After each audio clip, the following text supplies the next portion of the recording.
Vous êtes sur la chaîne du développement. Bonsoir et bienvenue dans ce journal.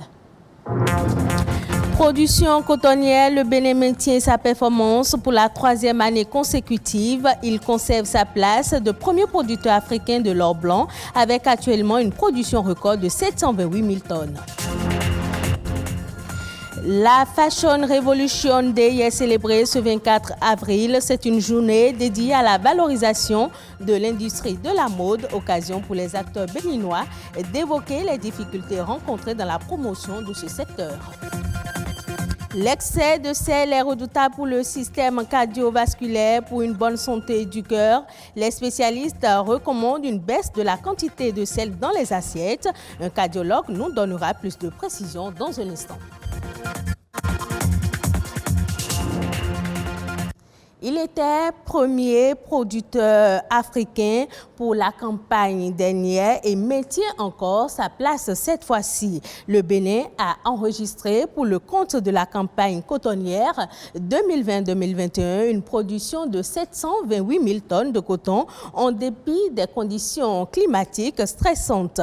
C'est ce qu'a annoncé le ministre de l'Agriculture. L'élément que vous allez suivre nous donnera plus de détails sur cette production record ainsi que les retombées économiques pour le Bénin. Rodrigue Babaguito. Les projections de cette campagne cotonnière annonçaient une baisse de récolte à cause des conditions climatiques stressantes, mais la réalité vient fausser les plans. Si la campagne cotonnière 2019-2020 a donné une production de plus de 714 000 tonnes, celle de 2020-2021 dégage 728 000 tonnes de coton-graines produit, soit une progression d'environ 2%. Une nouvelle prouesse qui n'est que la résultante de nombreux efforts fournis par l'interprofession de coton avec l'appui du gouvernement. Tout cela, c'est possible parce que, avec l'appui du gouvernement, nous avons veillé à ce que la famille des producteurs puisse être débarrassée également d'un certain nombre de comportements déviants, notamment les dettes internes que ces producteurs ont contractées entre eux. Nous avons surtout insisté sur la productivité, donc le rendement à l'hectare, et c'est ce rendement à l'hectare qui nous permet, n'est-ce pas, de nous juger à ce niveau de production qui est, disons, de l'ordre de 730 000 tonnes, je vais dire, cette année. Le Bénin maintient donc sa place de leader en matière de production cotonnière sur le continent africain, une place qu'il occupe depuis 3 ans déjà. Les flux financiers engendrés par ce nouveau record ne sont pas moindres. Il se chiffre à plus de 179 milliards d'effets induits, un montant qui prend en compte tous les acteurs intervenant dans la chaîne. Les producteurs se retrouvent par exemple avec près de 101 milliards 600 millions de francs CFA. La douane enregistre plus de 8 milliards et les impôts plus de 14 milliards de francs CFA. Des chiffres qui, pour le ministre de l'Agriculture, ne sont qu'encourageants. Ces niveaux de recettes par divers acteurs impliqués dans la filière montrent à satiété que cette filière se porte assez bien, mais elle peut encore se porter mieux. Elle peut se porter mieux et l'association interprofessionnelle du coton y croit. Elle fait déjà des prévisions pour les campagnes à venir. Nous allons veiller à ce que la vision et la projection que nous faisons sur 2024, 2025 et 2026 puissent nous permettre de délivrer 1 million de tonnes. Et ça, je pense que nous y arriverons, étant donné que les facteurs positifs favorables sont au rendez-vous. Et nous allons améliorer encore beaucoup de choses parce qu'il reste toujours à faire lorsqu'on n'a pas fini de faire. Depuis 2016, les campagnes cotonnières ne cessent de s'améliorer. En 5 ans, plus de 459 000 tonnes de coton ont été enregistrées avec 4 655 tonnes de coton biologique pour le compte de cette dernière campagne. Le gouvernement compte continuer la production du coton bio. La filière cotonnière représente 40% des entrées de devises, 12 à 13% du produit intérieur brut du Bénin, environ 60% du tissu industriel national et assure un revenu à plus d'un tiers de la population. Parlons mode à présent. Depuis 7 ans, le 24 avril de chaque année est consacré à la Fashion Revolution Day. Durant cette journée, les acteurs de la mode s'activent pour la valorisation de l'industrie de la mode. Une équipe de notre rédaction est allée à la rencontre d'un styliste et d'une promotrice de mode, suivant le reportage de Rodrigue Babaguito. Chaque année, le Fashion Revolution Day est célébré dans plus de 130 pays. Le collectif Fashion Revolution incite à consommer la mode autrement, à s'interroger sur ceux et celles qui la fabriquaient. Acteur de la mode depuis maintenant 2 ans, Khaled est un styliste très atypique. Dans mes créations, le truc que je vois déjà automatiquement, c'est les couleurs. Vous savez, moi je suis quelqu'un qui a une personnalité très colorée. Du rose pour un homme par exemple. Pour moi c'est simple, c'est normal. Parce que c'est ma vision de la chose. Mais d'aucuns penseront que c'est presque interdit à un homme de mettre du rose. Son parcours n'est certes pas encore élogieux, mais pour ses premiers pas, une chose frappe le créateur à l'esprit en ce qui concerne la mode béninoise. On ne prend pas beaucoup de risques ici. Dans des pays plus développés, la mode est vraiment quelque chose de plus intéressant, quoi. Vous allez voir des créations pas possibles, des trucs qui à couper le souffle. Mais ici, je ne pense pas que les consommateurs sont prêts à acheter des créations du genre. Donc on dose un peu l'inspiration aussi par rapport à ça. Le Béninois n'est pas encore prêt à aller voir un styliste pour une tenue, tout ça. Une impression partagée par plusieurs acteurs de la mode. Cette jeune promotrice de mode s'active à donner plus de visibilité et à promouvoir le secteur au Bénin, souvent sur fonds propres. Pour elle, une révolution de la mode s'impose. Les dirigeants n'accordent pas forcément à la mode la place qui lui est due. Et du coup, c'est compliqué. On se retrouve à organiser des événements, à vouloir promouvoir la mode de notre pays.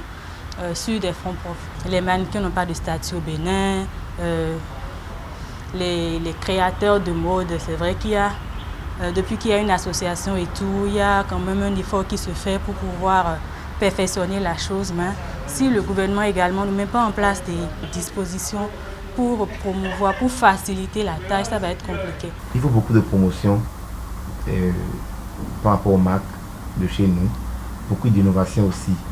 Parce que quand c'est beau, c'est nouveau et que c'est bien créé, ça plaît. L'importance du travail équitable et décent, la protection des acteurs de la mode et leur environnement pourrait garantir une mode béninoise aux couleurs radieuses.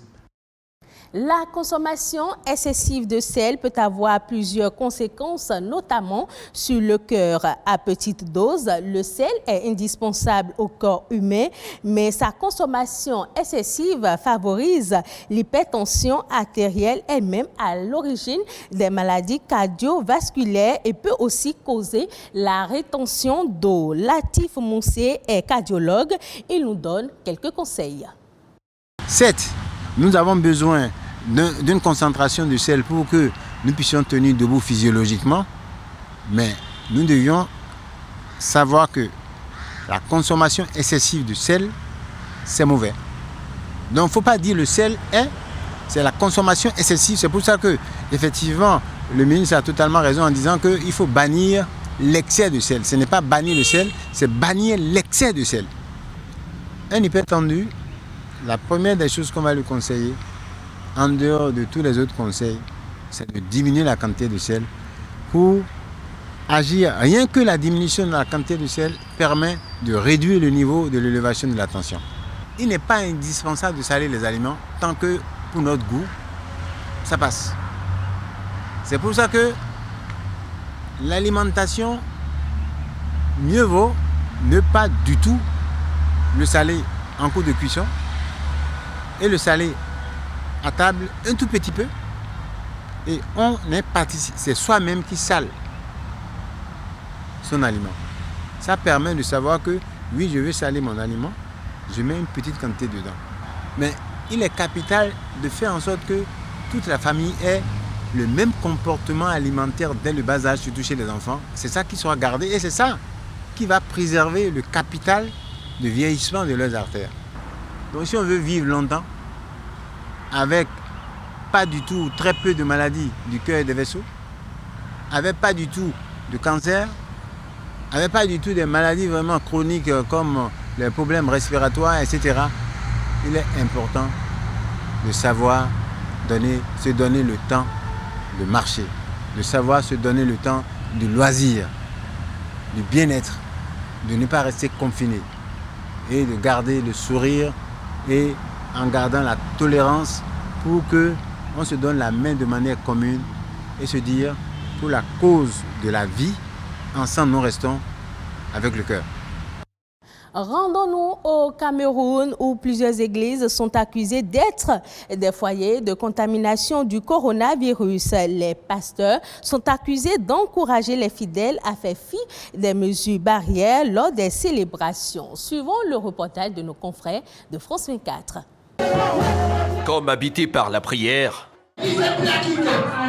une femme en transe pendant le prêche du pasteur. C'est l'ordinaire dans cette église dite du réveil d'un quartier de Yaoundé. Une messe quotidienne durant laquelle les fidèles continuent de se rassembler sans respect des mesures barrières, convaincus à tort d'être immunisés en cas de contamination au Covid. Nous sommes des chrétiens. Nous pensons à une chose qui est vraie, que c'est Jésus-Christ qui guérit. Nous pouvons prendre des médicaments, nous pouvons prendre des cures, et des cures, et des cures de médicaments. Mais il y a une seule chose. Après avoir pris ces médicaments, c'est Jésus-Christ qui guérit. Des fidèles maintenus dans la ferveur par le révérend Assila, qui dirige cette église pentecôtiste depuis plus de 3 ans. Tu es délivré au nom puissant de Jésus-Christ. Lors de la bénédiction, une seule et même serviette utilisée par le pasteur, malgré les risques de transmission de l'épidémie qui fait des ravages dans le pays, un risque que mesure pourtant l'homme d'église. Ce serait une hérésie de dire que ni moi qui suis homme de Dieu, ni les fidèles ne seront pas touchés par coronavirus.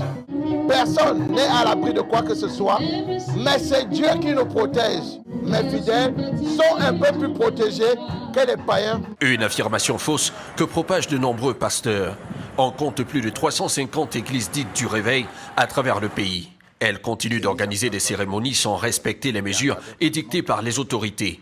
Le ministre de tutelle de ces cultes menace désormais de sanctionner ces églises. Lorsqu'un pasteur vous dit le Covid n'existe pas, lorsqu'un pasteur vient bluffer en disant qu'avec de l'eau bénite, par lui-même, il peut guérir le Covid, je trouve que c'est extrêmement dangereux. Je crois que ces gens-là, ils ont leur place en prison et je leur donne, c'est le dernier avertissement que je leur donne. Au Cameroun, qui vient de recevoir ses premières doses de vaccin, la deuxième vague de Covid-19 est plus meurtrière que la précédente. Parlons toujours du coronavirus. L'Égypte a obtenu un accord avec la Russie pour produire localement le vaccin Sputnik V contre la Covid-19. Un accord a donc été signé entre le Fonds russe d'investissement direct et l'entreprise égyptienne spécialisée dans la technologie de l'ADN. Cet accord va permettre au pays de produire plus de 40 millions de doses du produit chaque année. Ainsi, l'Égypte sera le deuxième pays africain à produire localement le vaccin russe. Et ce sera tout pour cette édition. Merci de l'avoir suivi. Retrouvez ce journal sur le site de l'ORTB, www.ortb.bj.